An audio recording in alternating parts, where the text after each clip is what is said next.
ஈரோடு அருகே மனைவியின் மீதான சந்தேகத்தால் 1.5 வயது குழந்தையை கொலை செய்த தந்தையை காவல்துறையினர் கைது செய்துள்ளனர்.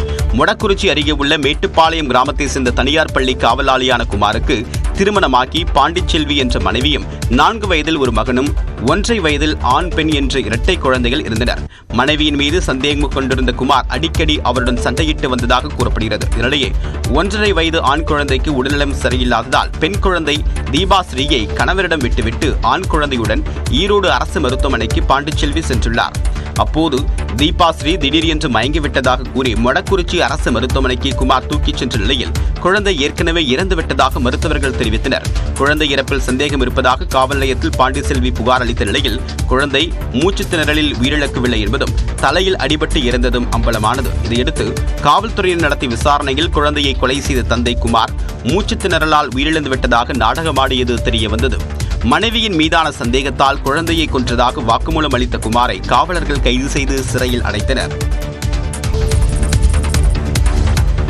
தமிழக அரசின் பட்ஜெட் சிம்பிளி வேஸ்ட் என எதிர்க்கட்சி தலைவர் எடப்பாடி பழனிசாமி தெரிவித்துள்ளார். இது தொடர்பாக எடப்பாடி பழனிசாமி தனது எக்ஸ் பக்கத்தில் மக்களுக்கு ஒன்றுமே இல்லாத வெற்று பட்ஜெட்டை மறைக்க வீடியோ ஷூட் நடத்தியுள்ளதாக குறிப்பிட்டுள்ளார். உலக பொருளாதார அறிஞர்களுடன் இணைந்து பட்ஜெட்டை தயாரித்ததாக கூறியிருப்பது பொருளாதார ஆண்டின் நல்ல நகைச்சுவை என இபிஎஸ் கூறியுள்ளார். ரூ போட்டதால் பட்ஜெட் ஹிட் ஆகிவிட்டது என்று சினிமா வசனம் பேசுவதாக எடப்பாடி பழனிசாமி குறிப்பிட்டுள்ளார். நடப்பு பட்ஜெட் தான் தமிழ்நாட்டு அரசியல் வரலாற்றில் திமுகவின் இறுதி பட்ஜெட் என்பது மக்களின் கருத்து என தெரிவித்துள்ளார். 72 ஆண்டுகால தமிழ்நாட்டு ஆட்சிகளின் மொத்த கடனையும் 4 ஆண்டுகளில் வாங்கி கடன் வாங்குவதில் ரெக்கார்ட் பிரேக் மற்றும் பிளாக்பஸ்டர் சாதனை செய்த ஒரே முதலமைச்சர் என எடப்பாடி பழனிசாமி குறிப்பிட்டுள்ளார்.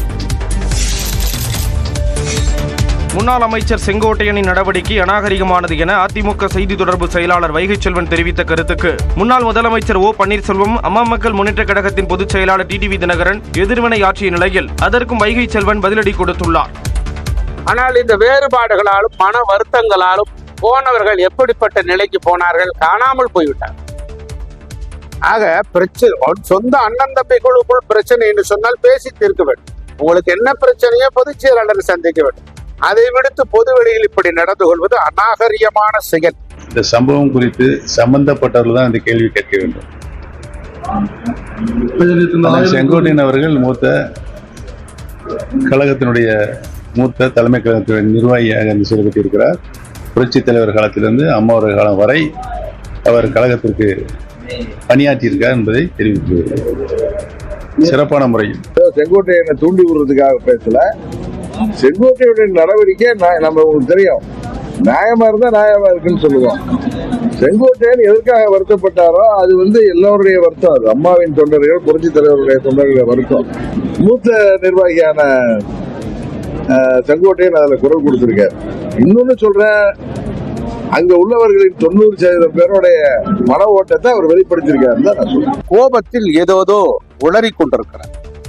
அமமுக கட்சி ஒரு கரிக்கோள், தின்னு கொழுகொழுன்று வளர்மே தவிர குஞ்சு பொறிக்காது என்று ஏற்கனவே பல மேடைகளில் நான் பேசியிருக்கிறேன். அந்த கருத்தை தான் மீண்டும் அவருக்கு நான் வைக்கிறேன். அரசியலில் தோற்று போனவருக்கெல்லாம் பதில் சொல்ல தேவையில்லை.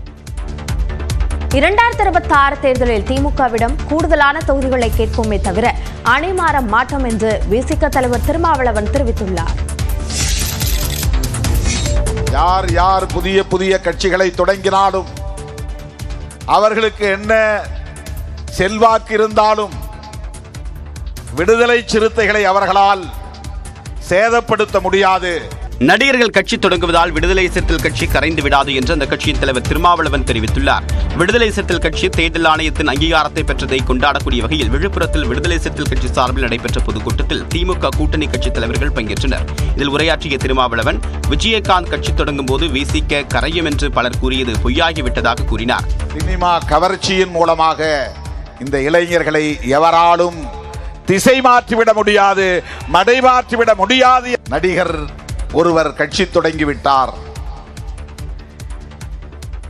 இந்த இளைஞர்கள் எல்லாம் அந்த பக்கம் ஆட்டு மந்தைகளை போல் திரும்புவார்கள். ஒரு நடிகரின் பின்னால் இளைஞர்கள் எப்படி திரும்புவார்கள் என்றால் அந்த இளைஞர்கள் திருமாவளவனுக்கு தேவையில்லை. மேலும் 2026 தேர்தலில் திமுக கூட்டணியில் கூடுதலான தொகுதிகளை கேட்போம் என்றும் அதற்காக அணி மாற மாட்டோம் என்றும் திருமாவளவன் குறிப்பிட்டார்.